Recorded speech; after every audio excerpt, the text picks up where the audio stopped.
Pascal. Bonjour. Bonjour. Y lo primero que quiero decirte es muchas gracias por venir a compartir con nosotros tu experiencia en el país vecino, en Francia. Creo que nos iluminará a todos nosotros. Alors bonjour, merci d'être ici avec nous pour partager votre expérience à votre pays qui est la France.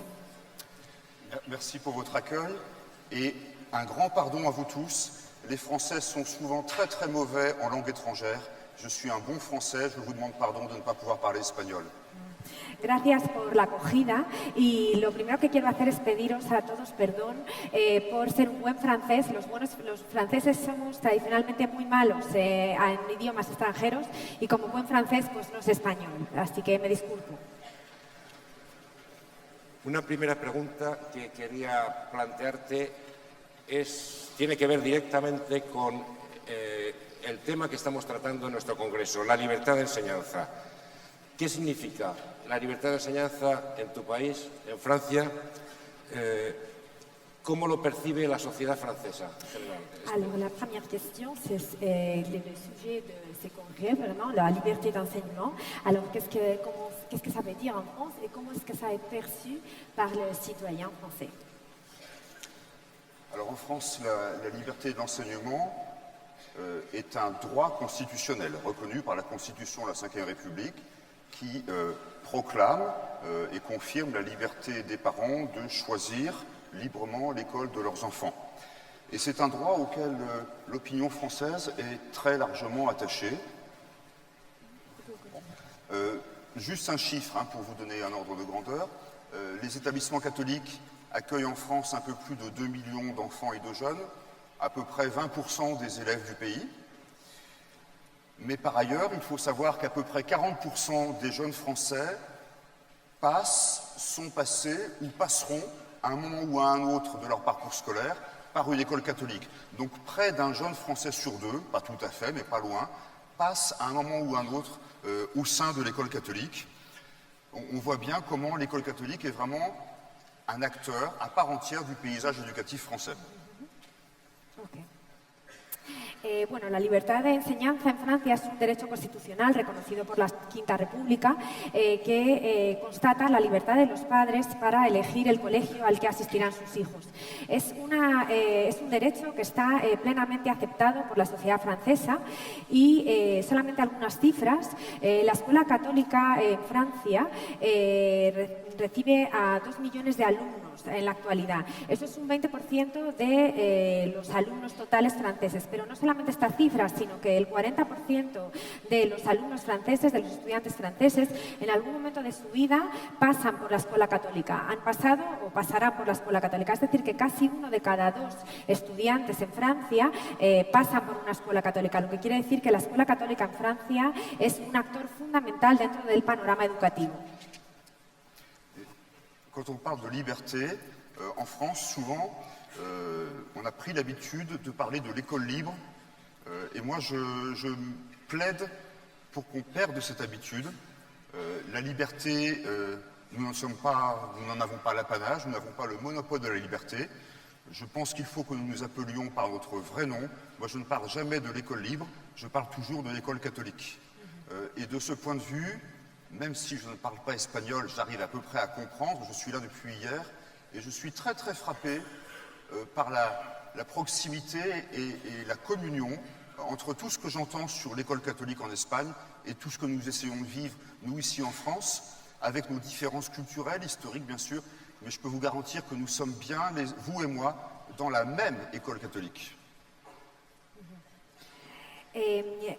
Cuando se habla de la libertad en Francia y de la escuela libre, es un concepto que a mí no me gusta tanto. A mí no me gusta que nosotros tengamos el monopolio de la libertad.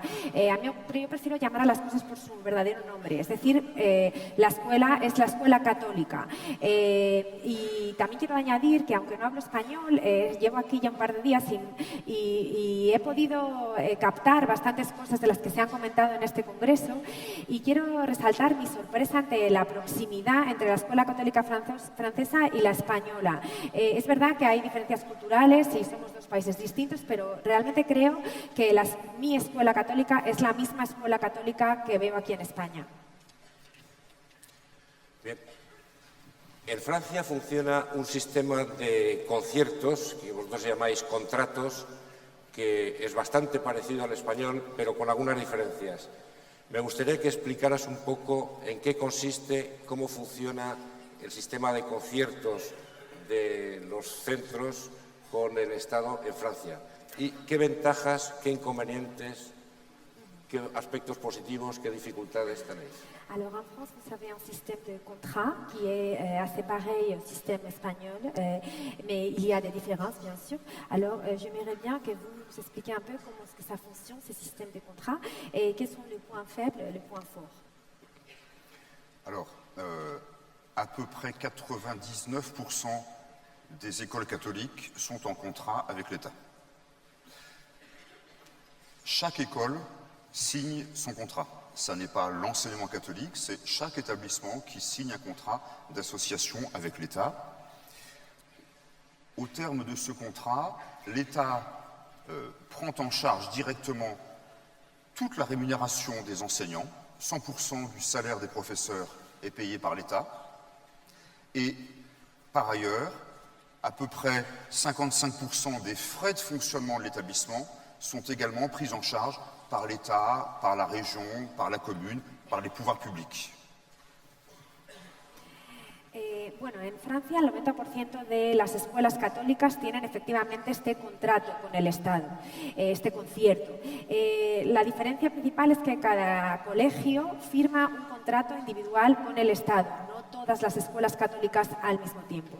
Después de firmar este contrato, el Estado financia el 100% del salario de los profesores y el 55% de los gastos de funcionamiento de la institución.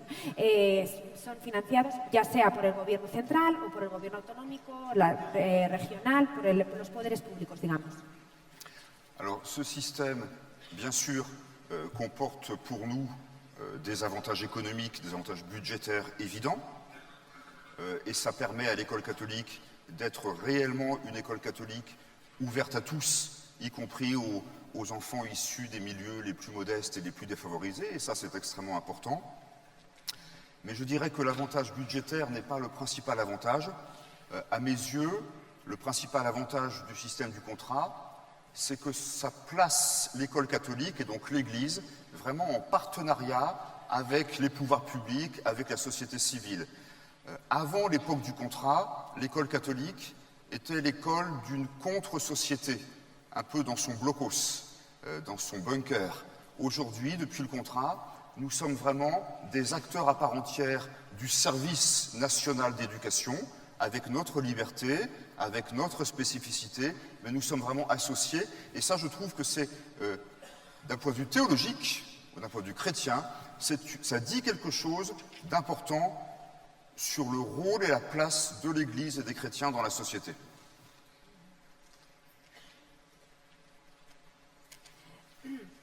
Este sistema, evidentemente, tiene una ventaja económica presupuestaria, ya que permite que la escuela católica en Francia esté abierta a todo el mundo, incluido a personas, a niños de medios más desfavorecidos. Pero yo quiero resaltar que la ventaja económica no es la principal. La principal ventaja es que este sistema de contratos sitúa a la escuela católica y, por lo tanto, a la Iglesia en un papel de asociación cara a cara con la sociedad civil y con el Estado.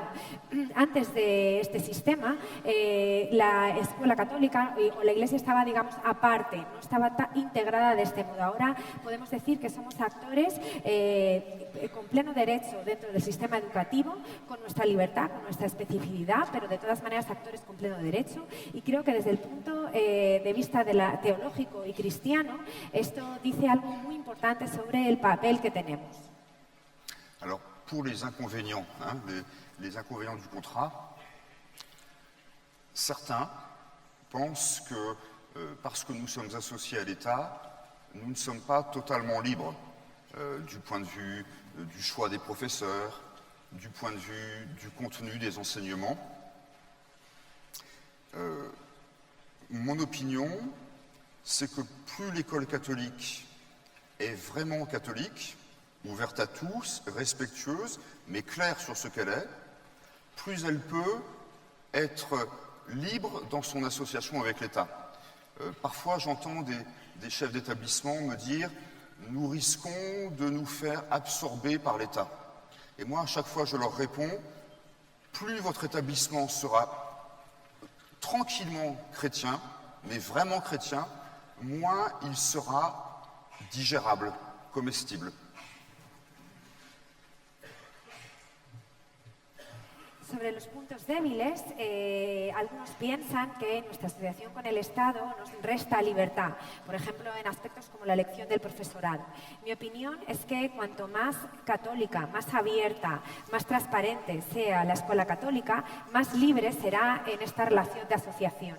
Algunos directores de colegios me dicen, estamos corriendo el riesgo de que nos absorba el Estado. Y yo siempre les digo, cuanto más cristiano sea tu establecimiento, tu institución, más difícil será que el Estado te absorba. La situación actual en Francia, de estos contratos y de este respeto y aceptación de la escuela libre, de la escuela católica, yo creo que es fruto de la ley de Bré. Y yo creo que marcó una manera de comportarse en la educación en Francia y de alguna manera no sé si supuso también dar estabilidad, como un pacto educativo. No lo sé. Me gustaría que hablara sobre la ley de Bré, qué efectos ha tenido sobre la situación actual en Francia, si supuso realmente un pacto de estabilidad o no. Alors, je pense que la situation actuelle des contrats est due, des contrats du respect à l'école catholique est due à la loi d'Hébré. Je pense que la loi d'Hébré a changé vraiment la situation et qui vous a donné, si je ne me trompe pas, de la stabilité et c'est vraiment comme un pacte d'éducation.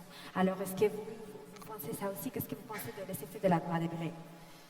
Alors, j'explique un peu. La loi d'Hébré, c'est une loi qui date de 1959. Donc elle n'est pas toute récente, et c'est cette loi d'Hébré de 1959 qui a mis en place le système du contrat entre l'État et l'école catholique, chaque école catholique. Avant la loi d'Hébré, il y avait vraiment en France deux écoles en guerre l'une contre l'autre, vraiment en guerre. On parlait de guerre scolaire, les Français adorent les guerres civiles. Mais depuis cette loi d'Hébré de 1959, la guerre scolaire a fait place à un vrai partenariat, à une vraie association qui a permis à nos écoles de s'installer sereinement dans le paysage et de vraiment pouvoir se rendre utile. La loi d'Hébré nous fait obligation d'inscrire tous les enfants, mais ça, on n'a pas besoin de la loi d'Hébré. Si nous sommes ouverts à tous, ce n'est pas d'abord parce que nous sommes associés à l'État, c'est d'abord parce que nous sommes chrétiens. Nos établissements sont ouverts à tous parce qu'ils sont chrétiens et non parce qu'ils sont associés à l'État. Bueno, la ley de Bré es una ley del año 59, por lo tanto no es una ley reciente y efectivamente establece este sistema del contrato entre el Estado y las escuelas. Gabriela, disculpa, esperamos un momento para hacer la traducción porque estamos teniendo algunos problemas con el audio y no queremos que nadie del público se pierda absolutamente nada de lo que estamos diciendo. Mientras que le van cambiando el micro, pues voy a aprovechar para pedirles un aplauso a la traductora, a Gabriela Díaz.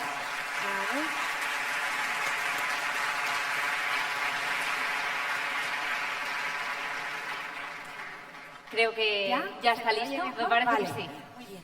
Bueno, pues la ley de Bré es una ley del año 59, es decir, no es una ley reciente y es la ley que efectivamente establece este sistema de contrato entre el Estado y las escuelas católicas. Antes de la ley de Bré, podríamos decir que había dos sistemas educativos, dos escuelas en lucha, en guerra en Francia, una auténtica guerra escolar. A los franceses nos encantan las guerras civiles, además.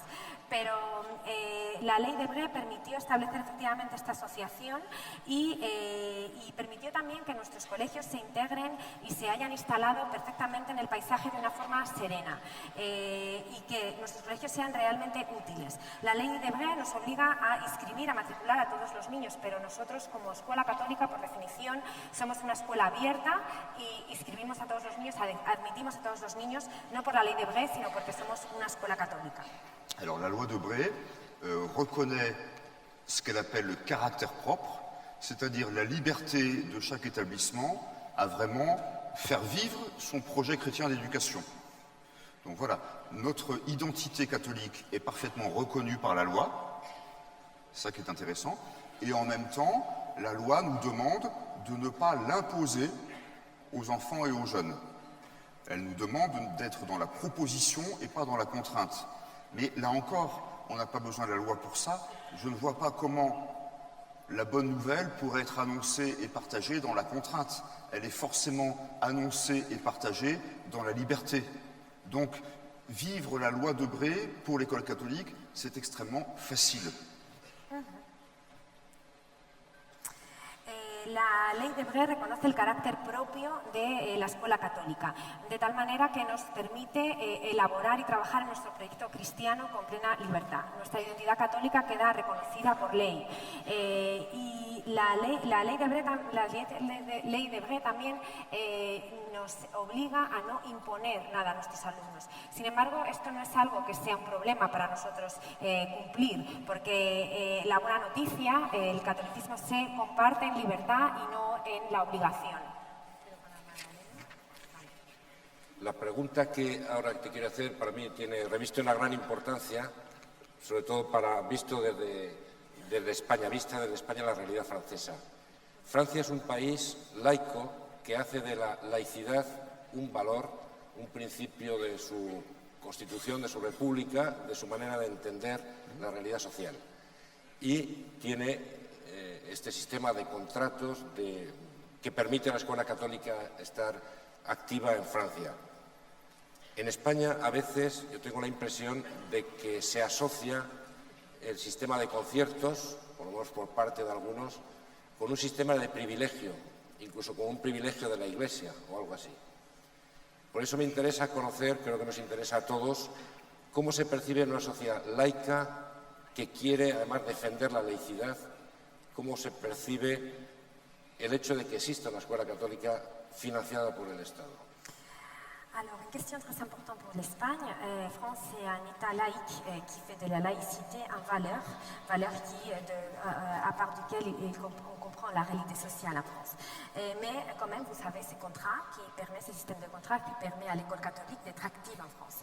Ici en Espagne, on a aussi un système concierto, de contrat, mais quelques-uns comprennent ce système comme un privilège de l'Église, un privilège de quelques-uns. Alors, la question, c'est comment est-ce que l'école catholique est aperçue en France par une société qui est laïque, comment est-ce qu'ils comprennent un système qui permet l'école catholique. Alors moi, je ne parlerai pas de privilège, je parlerai de service. Qu'est-ce que c'est que l'école catholique? En France, mais en Espagne de la même manière, l'école catholique, c'est un service que l'Église cherche à rendre à la société. L'école catholique, ça n'est pas l'école des catholiques pour les catholiques, en tout cas pas en France. L'école catholique, c'est une école pour tous, mais une école qui cherche à partager véritablement un projet chrétien, c'est-à-dire une vision chrétienne de la personne et du monde. Et ça n'est pas incompatible avec la laïcité. Je vous laisse traduire, je viens après. Bueno, yo no hablaría de laicidad, sino que hablaría de servicio.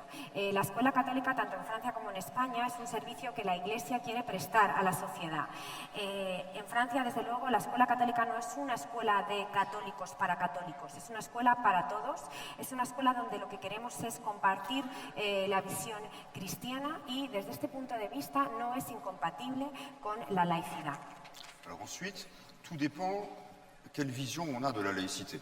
Il y a plusieurs conceptions de la laïcité, et comme les Français adorent les débats très abstraits et très conceptuels, il y a au moins 6 ou 7 conceptions différentes de la laïcité en France.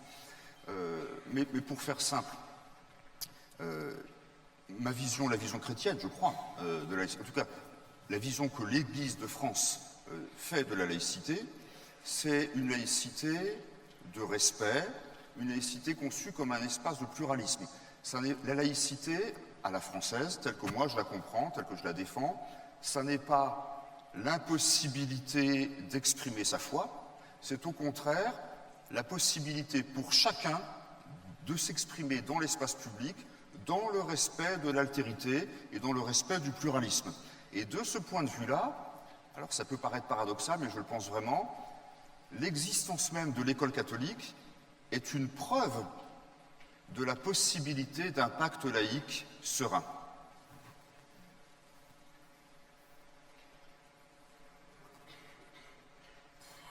Bueno, depende todo mucho de la visión de la laicidad. A los franceses nos encantan los debates intelectuales y muy abstractos y hay muchas visiones de la laicidad, pero voy a hablar de la mía y de la Iglesia. Yo creo que se trata de respeto, se trata de pluralismo, un pluralismo que yo defiendo y que no consiste en la imposibilidad de expresar la fe, sino más bien al contrario, la posibilidad de expresar dentro del respeto todas las fes que existan, ¿no? Paradójicamente, la existencia de la Iglesia Católica prueba que puede existir un pacto sereno en la educación en un Estado laico. Et alors, je crois que pour qu'une école catholique occupe vraiment sa place dans un paysage laïque, ce qui est indispensable, c'est qu'elle soit vraiment particulière, spécifique. Si nos écoles font la même chose que les écoles publiques et de la même manière qu'elles, alors je dis que nos écoles ne servent à rien. Nous ne sommes pas là pour faire la même chose que nos collègues de l'enseignement public, nous sommes là pour proposer autre chose. Pas quelque chose de mieux, mais quelque chose de différent. En quoi nous croyons. En France, je vois 3 différences principales. Première différence, l'école publique cherche à accueillir des élèves. Et elle parle toujours de l'élève, avec l'idée que les élèves sont tous identiques les uns aux autres et qu'ils laissent leur identité personnelle et familiale au dehors de l'école. Moi, je dis que l'école catholique, bien sûr, elle scolarise des élèves, mais elle est là d'abord pour s'intéresser à l'enfant et aux jeunes dans tout ce qu'il est, dans son histoire, dans sa culture, dans sa foi, dans sa vie familiale, dans ses fragilités, et que ce qui compte, c'est la personne de l'enfant et du jeune avant son identité d'élève. C'est la première différence. Para que la escuela católica ocupe un lugar en un espacio, en un panorama laico, yo creo que es fundamental que sea específica, que sea única. Si la escuela católica es igual que la escuela pública, entonces no sirve para nada. Estamos aquí para proponer otra cosa. No digo que sea algo mejor, simplemente que tenemos que proponer algo diferente. Y voy a esbozar algunas de las diferencias entre la escuela pública y la escuela católica en Francia. La escuela pública en Francia tiene alumnos que considera iguales entre sí y que pierden su identidad una vez entran en el colegio. No se tienen en cuenta sus entornos, etc. En la escuela católica nosotros hablamos de niños, de jóvenes, en toda su amplitud, teniendo en cuenta su entorno familiar, su personalidad, sus debilidades, sus fortalezas, etc. Deuxième différence, l'école publique cherche à former à la citoyenneté. C'est très très à la mode en France. L'éducation nationale n'arrête pas de parler de formation à la citoyenneté. Moi, je finis par faire une indigestion de citoyenneté. Mais bon, bien sûr, nous aussi, école catholique, ça nous intéresse. Bien sûr, nous sommes là pour ça. C'est important, la citoyenneté. Mais moi, je dis que, encore plus que la citoyenneté, nous sommes là pour concourir, pour participer à la formation intégrale de la personne. Et la personne, c'est beaucoup plus que le citoyen. Je ne me limite pas, vous ne vous limitez pas à votre identité citoyenne. Votre personne est plus que ça. Et l'école catholique, elle s'intéresse pas seulement aux citoyens, mais à la personne. El siguiente aspecto es que la escuela pública se centra en formar a ciudadanos. Está muy de moda en Francia hablar de la formación para la ciudadanía, de los ciudadanos. De hecho, yo estoy incluso un poco harto de esta conversación, de este debate. Y para la escuela católica es verdad que esto es interesante, pero más que la ciudadanía, lo que nosotros buscamos es formar la formación integral de las personas. Más que formar a ciudadanos, nuestro interés es la formación de las personas de una forma global. Troisième différence, du côté de l'enseignement public, on n'arrête pas de parler de l'éducation au vivre ensemble. Alors, depuis quelques mois, depuis la vague d'attentats qui a endeuillé la France en janvier dernier, voilà, l'éducation nationale développe tout un programme d'éducation au vivre ensemble. C'est très bien le vivre ensemble, je n'ai rien contre le vivre ensemble, mais je dis que ça n'est pas suffisant. Vivre ensemble, c'est simplement ne pas se taper dessus avec son voisin. Tant mieux, surtout si son voisin est plus fort que soi. Mais voilà, moi je dis que l'école catholique, au-delà du vivre ensemble, elle est là pour former à la fraternité. Et la fraternité, pour nous chrétiens, c'est la communion. Et ça va bien plus loin que le vivre ensemble. Sí, otro aspecto en el que se centra la educación pública es la educación para la convivencia, para convivir todos juntos, ¿no? Desde los atentados en enero que asolaron el país, la educación pública se ha centrado mucho en este aspecto, en cómo podemos vivir todos juntos en un mismo país, ¿no? Yo estoy de acuerdo con esto, por supuesto, pero la convivencia está muy bien, vivir juntos está muy bien, es importante, pero me parece que es un poco sesgado hacia, bueno, no hay que pegarse los unos a los otros, ¿no? Que es cierto, es verdad, pero yo creo que la escuela católica debe ir más allá y nosotros abogamos por una educación para la fraternidad. La fraternidad para la escuela católica es comunión y eso es ir más lejos que simplemente educar en que vivamos todos juntos. Je suis sûr que vous connaissez tous le chapitre 19 du premier livre des rois. Posez-moi la question. Seguro que todos conocéis el capítulo 19 del libro de los Reyes. Oui. Bon. Pour les distraits, je rappelle, le prophète Élie monte sur le mont Horeb, la montagne sainte. Et quand le prophète Élie arrive en haut du mont Horeb, il y a un ouragan, mais le Seigneur n'est pas dans l'ouragan. Il y a un tremblement de terre, mais le Seigneur n'est pas dans le tremblement de terre. Il y a un grand feu, mais le Seigneur n'est pas dans le grand feu. Et puis, après le tremblement de terre, l'ouragan, etc., il y a le chant d'une brise légère. Et Élie comprend que le Seigneur est là, dans le chant de la brise légère. Pour moi, l'école catholique, dans un État laïque, c'est ce chant d'une brise légère, ce chant de communion, de fraternité et d'espérance.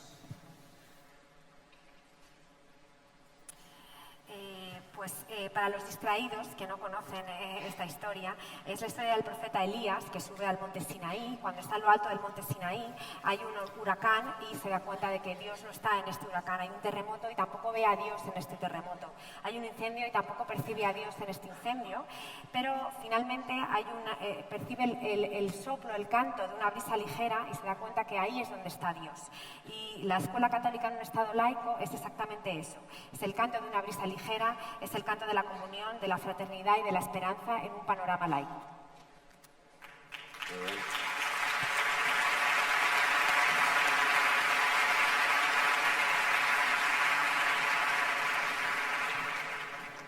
En relación con esta última pregunta, que de hecho te voy a hacer otra que quizá requiere una respuesta breve, pero yo tengo la impresión de que si en Francia hay alguien, algún grupo, algún partido que propone limitar la libertad de enseñanza, el sistema de contratos, de conciertos, es la sociedad civil la que reacciona. No queremos que se toque eso, esto atenta contra los derechos de los ciudadanos. Es así, yo esa es la percepción que tengo. Alors, une dernière question, sûrement vous savez répondre très brièvement. J'ai l'impression que si en France, un parti ou un groupe proposait de limiter les contrats, la liberté d'enseignement, ça serait la société civile qui protesterait, dirait non, on ne veut pas, on veut continuer comme ça.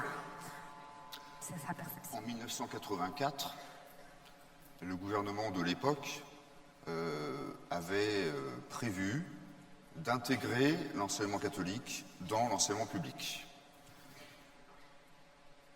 Ce furent les plus grandes manifestations que la France ait jamais connues depuis 40 ans. Près de 2 millions de personnes dans les rues de Paris et de la banlieue parisienne, y compris dans ces 2 millions de personnes, des tas de gens qui n'avaient rien à voir avec l'école catholique, mais qui ne voulaient pas qu'elle soit menacée. Et depuis, tous les politiques l'ont bien compris, l'école catholique fait partie du paysage, parce que, comme tu le dis, elle fait partie de la société et que de ce point de vue-là, la société civile a toujours et voudra toujours la défendre, quelles que soient ses relations avec l'État, qui en ce moment sont des relations tranquilles. Sí, efectivamente, en 1984 el gobierno tenía previsto integrar la escuela católica en la escuela pública y en contra de esta medida se celebraron las mayores manifestaciones que había el país en los últimos años, 2 millones de personas en las calles de París. Y muchas de estas personas que se manifestaban no tenían nada que ver con la escuela católica, pero no querían renunciar a este derecho, ¿no?, de libertad. Y desde ese momento los políticos entendieron que la escuela católica es parte del paisaje, es parte de la sociedad y que la sociedad civil está dispuesta a defenderla cuando esté en peligro.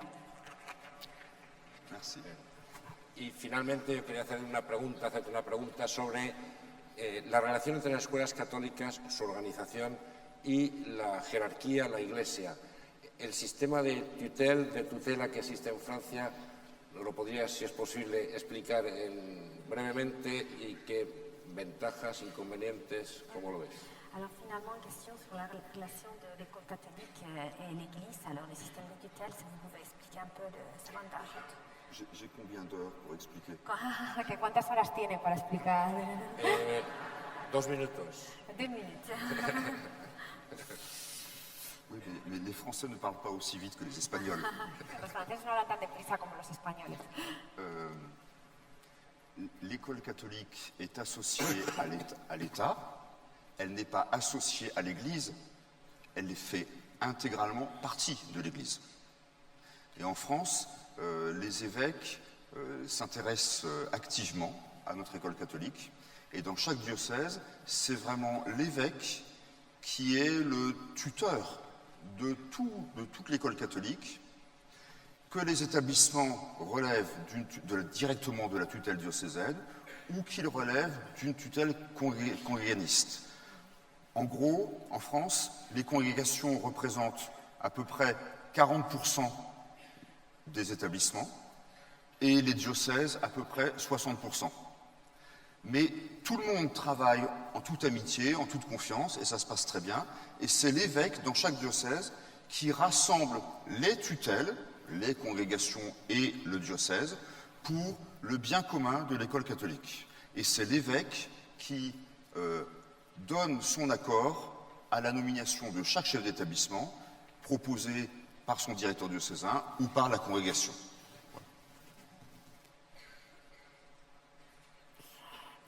Bueno, la escuela católica está asociada con el Estado, pero no con la Iglesia, es parte integral de la Iglesia. Los obispos son los encargados de este proceso de tutela de cada diócesis. Podemos decir que las congregaciones cuentan con un 40% de los establecimientos y las diócesis un 60%, pero que ambos trabajan juntos y los obispos reúnen a congregaciones y diócesis para trabajar por el bien común y por el trabajo común. Los obispos son los que de alguna manera aceptan el nombramiento de los directores propuestos por las congregaciones o diócesis, por ejemplo. Y ahora que estamos fuera de tiempo, tenemos unas preguntas que han resultado bastante interesantes y que me han entregado en papel. Me voy a sentar por aquí, al lado del señor Balmán. Dice, el Estado paga el 55% de los gastos de funcionamiento. ¿Quién aporta entonces el 45% restante? ¿Las familias? Te pedimos, Gabriela, que subas un poquito la voz para que te puedan escuchar hacia el final. Muy bien. Alors, vous avez dit que l'État paye le 55% des frais de fonctionnement de ces établissements. Alors, qui paye pour l'autre 45%? Ce sont les familles ou... Oui, ce que l'État ne paye pas, ce sont les familles qui le payent.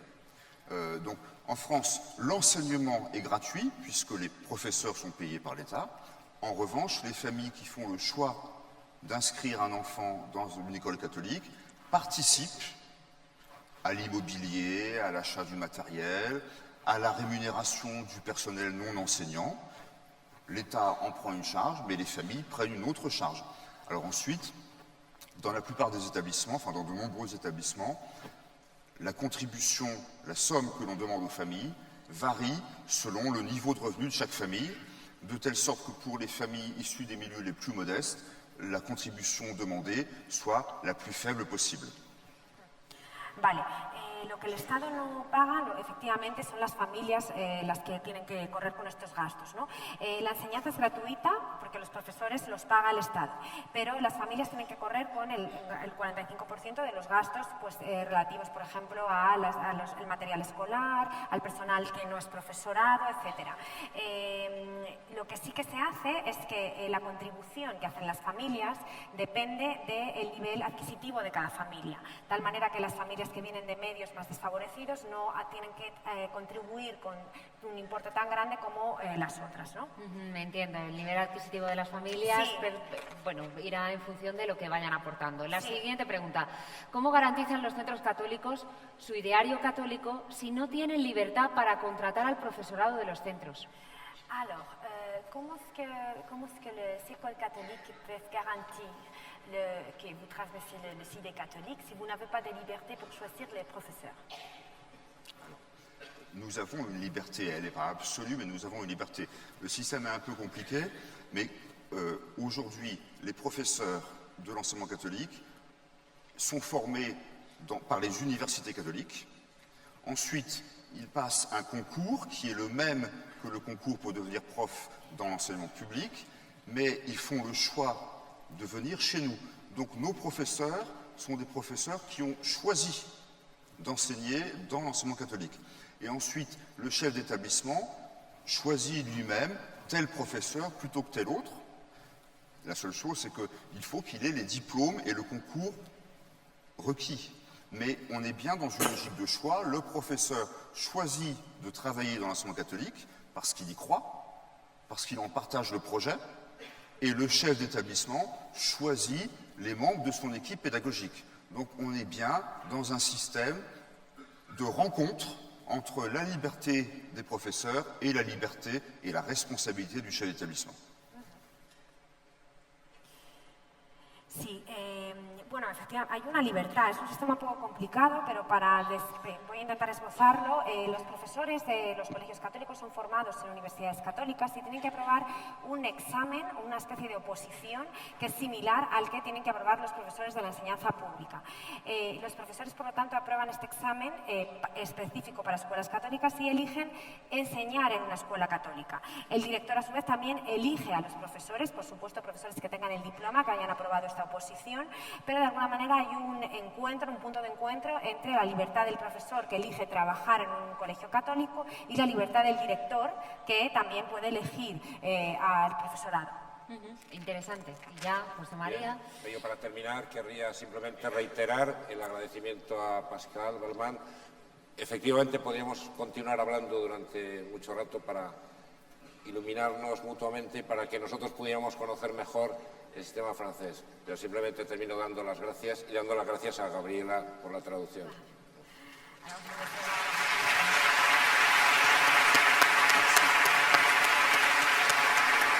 Aplauso para Pascal Balmán, José María Lira y la traductora simultánea Gabriela Díaz.